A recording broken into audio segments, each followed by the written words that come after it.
शिखा studio Ludhiana.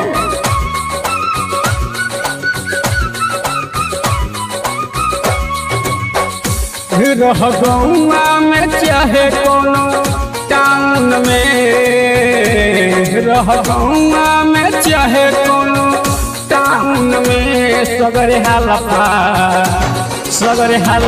मचल बालो down में, सगरे हलफा मचल बालो डाउन में।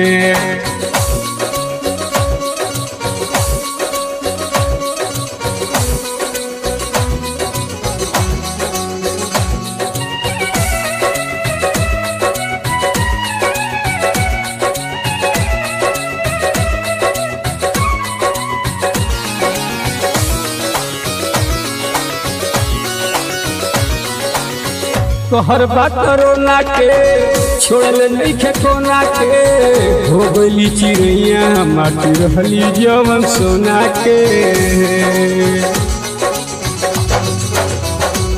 ओ कहर बा कोरोना के छोड़ल नहीं खे कोना के, हो गई चिड़ैया माटी रहली जवन सोना के, हो गई चिड़ैया माटी रहली जवन सोना के।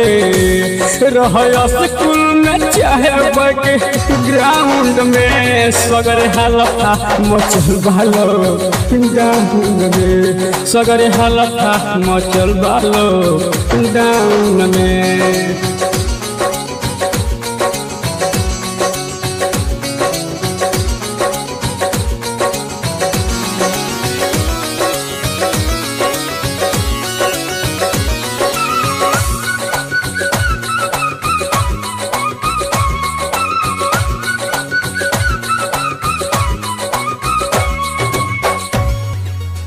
शासन पर शासन सब गोइल बाट हिल हो, भारत माई के गोदिया बनी गोइल कारगिल हो।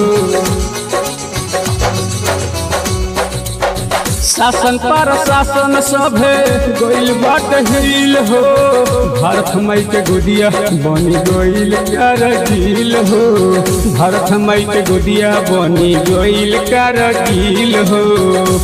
बड़ी होता परेशानी अप डाउन में, सगरे हलफा मचल बालो डाउन में, सगरे हलफा मचल बालो डाउन में।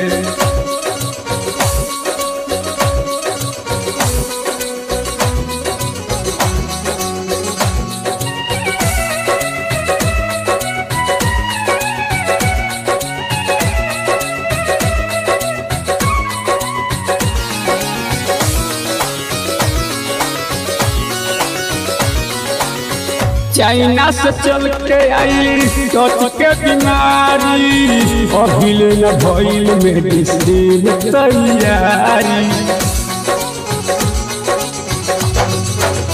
चाइना से चल के आई टच के बीमारी, अभिले न भइल मेडिसिन तैयारी।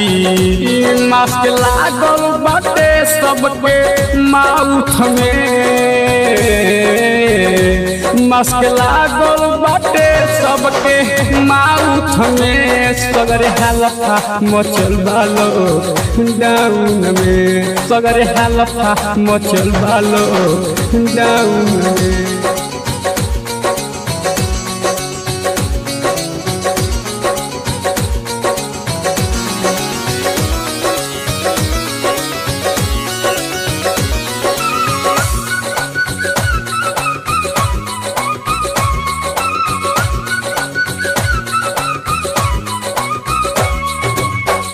शिवा लोचन परदेसी कहे भई बुरा हाल हो, दूर दूर रहे के घर के परिवार हो।